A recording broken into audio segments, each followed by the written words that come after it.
Good afternoon. Today I'd like to talk about this is one of the series about nonprofits and some of the interesting things that we want to point out as far as starting a nonprofit, writing grants, and other communications, since there are some things that are different between the nonprofit and profit business. As I mentioned, today we're going to talk about grant writing. So I want to talk a little bit about how important it is that before you start writing a grant, you understand your own mission statement. You have to understand the mission statement of your organization, because that allows you to kind of see how it interacts with missions of other grantees who are actually going to be offering grants for the purpose of funding. It also ties into the idea that if you're looking for sponsorships from different companies, again, your mission has to be really structured to the point that you really understand what it means and the steps taken to accomplish your mission and show an impact. Many grantors and sponsors change their funding purposes every year, but they still stay within the mission of their organization and its capacity or broad capacity. So a company might have a mission, but it also can broaden that mission based on the time frame of when they're actually presenting that grant. It's important to fully understand your own organization and the purpose of your organization and the impact that your mission and your organization will accomplish. As an example, which I've used on the slide, as you can see, if your organization works with children in education, but there's a grant available for housing in urban areas, how does your organization fit within that proposal purpose? You don't want to go after funds just because the money is there. And what I mean by that is when you go after money and then create a project and a proposal developed on that project, just to get the money, it's kind of a hollow grant.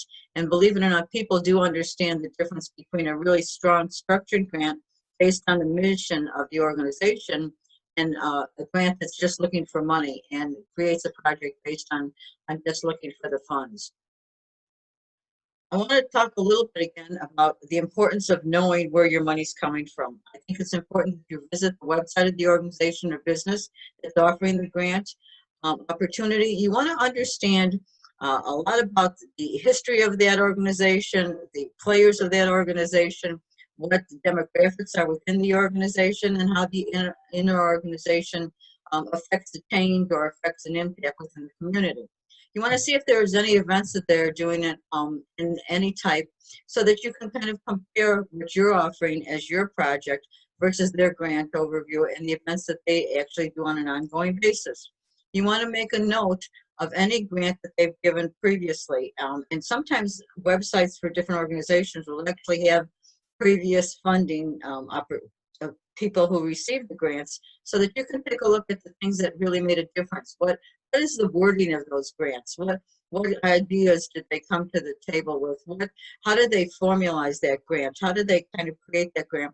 You want to, it doesn't hurt to look at the history of other people who have actually received grants, because that gives you an idea as to the history of how you're going to actually kind of present your own grant. And then you want to look at the grant itself, the grant project or the grant offering, because this mission or the subject of it is imperative to be in conjunction with your mission or of your project. You also want to use similar words from the narrative of that grant proposal in your own narrative, because it speaks with the same message, and it's really important to understand that. So when you're reviewing the grant application, you want to again go back to the grant proposal, what they're specifying as important to them in this grant that you're writing, and you want to use some of that same wording. Let's talk a little bit about benefits. I think everybody, when you write a grant, should be aware of all the benefits involved to everyone who's involved within the grant itself or the project. What benefits with the funding of this grant? Who's actually going to receive benefits from the funding? And you really want to show that. You want to describe that and as exactly as you possibly can. You know that you're going to be giving your services or the project within the narrative. You're going to show who's going to be benefited, that whether it's a community, whether it's children, whether it's housing, whether it's homeless, maybe it's youth, but you know that those people, the purpose of your project is to give benefits to those particular areas or people. You also want to say how your organization is going to benefit from that grant. Are you going to increase your productivity? Are you going to increase staffing necessary to kind of display the services that you're going to be giving to carry out those services? So you want to show that those receiving the services, how you are going to receive this grant funding and utilize it for your own benefit to your organization to add to the services. And then you also want to talk a little bit about the importance to the foundation sponsor who's funding your project. And that can be sometimes the benefit to them can be in the form of marketing. It can be in the form of event planning, and you invite them to speak at the event. It can be involved in anything that you put out as far as marketing media or documentation to show that they are actually a partner within the grant as co-sponsor of the program. So it's important that you really understand the benefits to everybody involved, because people want to actually receive benefits. They want to show that the money that's being spent has a purpose, and the purpose is providing benefits for different people. Okay, let's talk a little bit about purpose within your project. You want to submit a solid proposal. Solid proposal means that you've worked on this grant proposal. You just didn't overnight decide to create kind of a grant application. You've thought about the proposal, you've thought about the steps involved in the proposal. You can see that it's not a hollow grant because it's involving the project that you've been thinking about for a while. You're just not creating this project overnight, and therefore it shows that there's some substance and thought processes involved in planning of this project. You want to stick to the format of the grants. That's important. So a lot of times a grant proposal will actually kind of demonstrate or structure how they want to look at their proposal. So you want to be sure that you stay within the structure of the grant. Sometimes grant proposals even have forms for you to fill out as you go and apply for the grant. Other times they kind of give you an outline of what the expectation is. For your own benefit, I think it's important that you look at the outline of the grant or the forms, and you decide to develop your proposal as a draft first, based on how the outline is laid out and in the request for proposal. That way you don't miss any steps. You don't miss any things that are important to the grantee, because you've actually outlined it based on and you can go back and take a look at it and say, okay, this is the format they requested, and I've applied my whole project within that format and guideline. I want to now talk about writing the grant proposal itself. I think most of the time, this is what's involved in writing the grant. Now, there's always a variation of this, but I think it's important to understand that these are the elements that are looked at on the majority of grants, and that is who your organization is. You know, you have to define your organization. If you don't know your organization well enough to describe it, then there's a problem here with trying to apply for funding. So you really want to define your organization well. You want to describe your mission and your performance outcomes. What is your mission? Because that mission has to tie into the application that you're applying for from a funding standpoint. And you want to stress your performance outcomes. If I'm going to work with homeless people, I want to reach homeless people within an 8-mile area, and I want to be sure that they are women and men and children. Or maybe I just want to find a shelter for women and children. Or maybe I want to decide how I'm going to create a food pantry. You want to be sure that your mission actually is involved in other performance outcomes. You want to talk about potential grantees and guidelines. You want to understand that. You want to understand the grantee and guidelines. So you want to go over that grant proposal that you're looking to apply for. You want to understand who's actually presenting that proposal, and understand the history and the background of that particular grantee. Then, like I mentioned before, I think it's important that you do a draft of a concept paper as to the project itself. I think you have to really understand your project. You have to now convey that project through documentation, and you want to be sure that you hit all the highlights of the project, along with the impacts of who's actually going to receive that project and benefit from it.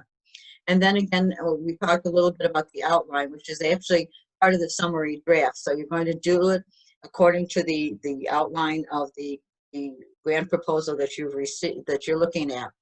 When you talk about a narrative or a story of the project, you want to reach the people of the project. And remember, as mentioned, that you should use some kind of the same wording, or you should look at some of the words that are in the application and try and carry some of those words over to your narrative. I think it's important. So if I'm saying that the grant application states that they're looking for taking care of, say, a food kitchen or a food pantry within a certain neighborhood, I want to be sure that I'm listing that according to the same wording within my narrative, because those are the kind of things that, again, you're creating this relationship, and it's important you understand what they're trying to reach, the outcomes, and you want to demonstrate that you can reach that within the narrative. And then there's always a budget involved in any grant. And the budget means that what is the cost for the project, whether it's money that you're looking for funding from this particular grant, whether it's money that you already have received, whether it's money that you have of your own, or maybe it's even in kind. And when I talk about in kind, I mean, this can be a volunteer who gives 8 hours and it's at $20 an hour. So that's $160 in kind when you're writing your budget. So you want to take into consideration all of the different forms of funding that you can receive to make this project work. The other thing is certain budgets may require that you have a certain amount of money that you're actually bringing to the table. Sometimes grantees are looking to be sure that you have a buy-in into the project. So it's not just their money that's going to be used, it's other money that's also going to be money used. And it's a percentage basis normally. And then you want to talk about the partners and how in the past you've collaborated with other organizations to show that you have a track record of understanding who the partners are, success stories with the partners. You want to show that you can work well with other organizations on the same wavelength as far as developing projects. You want to show that your projects with other partners have had an impact on the society and the community that you're working with. And when I talk about outcomes, I think it's important that you have evaluation within those outcomes. And when I talk about evaluation, I mean that you really want to show that there are actually numbers to impact, whether it's 25% of such and such actually demonstrated new training materials through our programs, or whether it's every 2 out of 10, or whatever's necessary to show that there's really tangible means of evaluating the outcomes of some of your past projects, because you're going to use those same methods and tools when you start evaluating the outcomes of this particular grant, and you want to demonstrate that you understand that. And then again, like I mentioned before, the benefit to the grantee and those of the grant services. And we talked a little bit already about benefits. I want to include that and show that there are results that are going to happen for everybody involved within the grant. The other thing that I'll ask for probably is a time frame. And you have to demonstrate when you're going to start, you have to demonstrate when you're going to finish, and how you're going, the different, what would you say, steps that you're taking along the way to complete the grant. So you want to be able to demonstrate that through either a Gantt chart or a time frame to show, and sometimes they actually even provide a time frame Gantt chart for you to kind of show, how long it's going to take you to perform the action of your grant, and also, what they can expect throughout the grant timetable. So I think these are basically most of the elements of when you're writing a grant. Now I want to talk about the general, kind of just go over what we just talked about in a little bit more formal way. The general information related to your organization and contact, it's really important that you define your general information, and you make sure that you have a contact information, that you have a website, that you have a phone number, that you have an email. Make sure when you're creating, when you're looking at your grants, make sure that everything is correct. Make sure that spelling is correct. You want to be sure that you're not making spelling errors. There's no reason now why. I mean, we have spell check, so I don't think there's any reason. The other thing is use the thesaurus. Sometimes you have a word and you think that this word doesn't sound really what I want to explain, or I'd like to make it sound a little bit better. Go to the thesaurus and see if there's a word that's comparable to that word, so that you can replace it and make it sound a little bit more conducive to the writing that you're doing. Then when we talk about, most of the time they would like the name for the project, because you're going to use that name of the project in all your marketing materials. And when they do funding, they're probably going to create some kind of materials that also are documents that also show the name of the project. So as an example, you want it to be noticeable, okay? I've used here, instead of a children's art program, it could be Children Seeing the World Through Art Adventure. What's more catchy? Children Seeing the World Through Art Adventure kind of grabs you a little bit more than children's art program. So you want to think and put some thought into the name of your program, because again, that's going to just be displayed anywhere that your actual funding project will be shown. Okay, I think it's important after we ask within the grant format and narrative that to show that the organization can complete the grant project with positive income outcomes. And remember, I showed you that it's important to demonstrate that these are tangible outcomes wherever you can, to show that you actually have tangible means of showing that you've been successful. So I think it's important to show this in numbers and positive outcomes, and this relates to your project naturally. And as an example, I've said that the percentages, and I've mentioned this earlier, percentages and numbers carry a lot of weight. So percentages, as an example, 63% or 2 out of every 3 interns have been placed in long-term employment. Those are results. Those are tangible results. If you're a grantee asked, I'd like to see those results, you could actually demonstrate and show them results that actually equal to what you stated within your grant. So it's really important to demonstrate that you have tangible means of creating performance measures.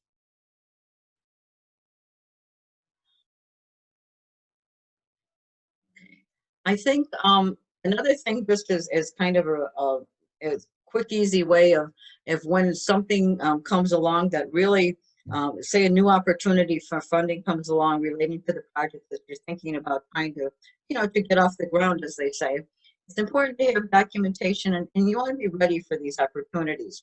So what I do, or what I suggest you should do, is have an organizational grant kit.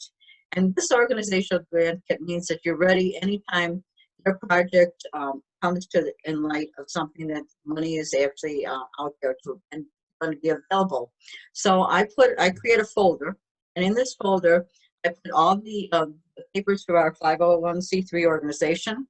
I put the IRS determination letter, which is really important, and most of the time it is asked for when you're creating a grant.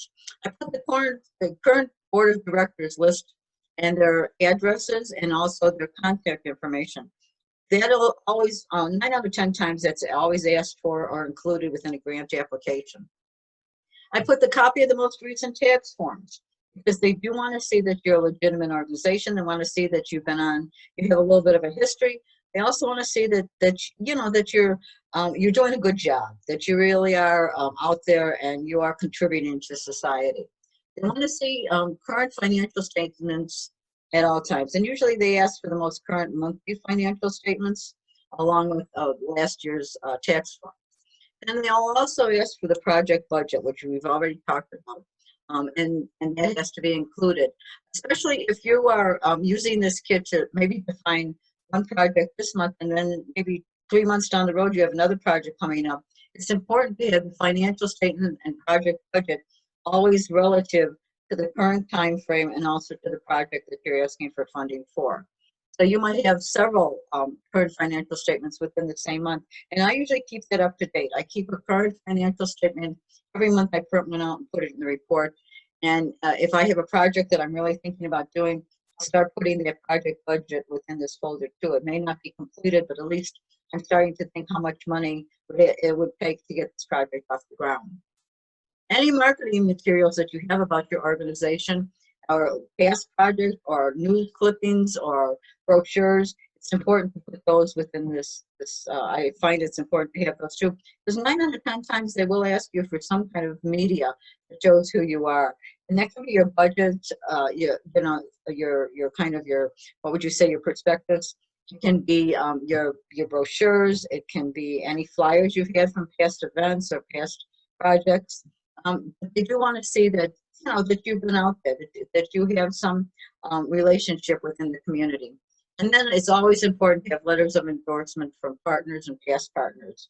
And I think it's important that when you create a relationship with an organization that is making an impact, that you in turn ask for an endorsement letter, whether it's a bank, an attorney, it can be a community partner, it can be a business within the community.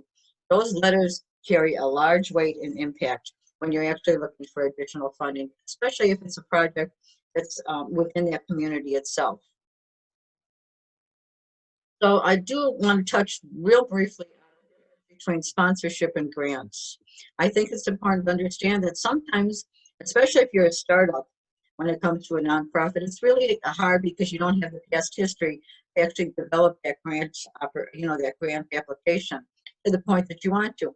Well, you have to get started somewhere. You want some funding or some additional partnership funding to get those projects going. So sometimes it's easier to apply to a sponsor. A sponsor can be a bank, it can be a business, like I mentioned, it can be another organization, but it can be a church. Sometimes it can even be a city or a municipal, entity, because these people are not going to require you to do as much documentation. A lot of times the sponsor will just ask for a letter that you have to send to them requesting a smaller amount usually, but a dollar figure and what you're going to do with that funding. And then they may get back to you and say, okay, we would like additional documentation relating to your board of directors, your financials, things of that nature. But they don't always ask for the same amount of history and same amount of like tax documentation, things of that nature. It's not as evolving into such a bigger project. It doesn't evolve into asking for as much documentation usually. So it's important to understand that. Other thing is important to understand that it's important to these sponsors. They actually put money out into the community, especially banks, because banks get CRA credit, they call it, because they endorse and fund projects within the community that they serve. So it's important to understand that that's one of the benefits they're getting. Remember how we talked about benefits?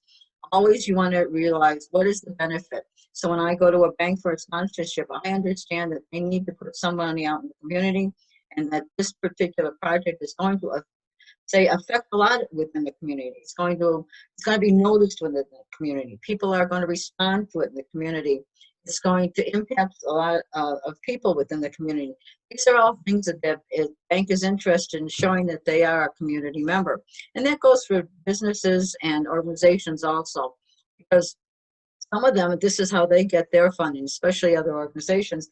They might go after a grant that says there's a co-partner in the past or even now. They have worked with you as a partner, and it shows that they are truly involved in collaborating within the community.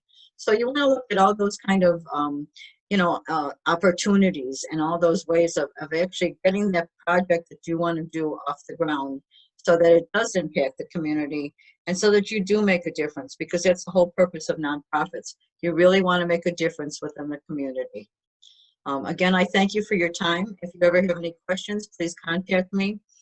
My LinkedIn is there, my NetNetCo email is there, and I can also be reached on this website if you look for a consulting appointment. Have a good day, and thank you again for everything, and take care.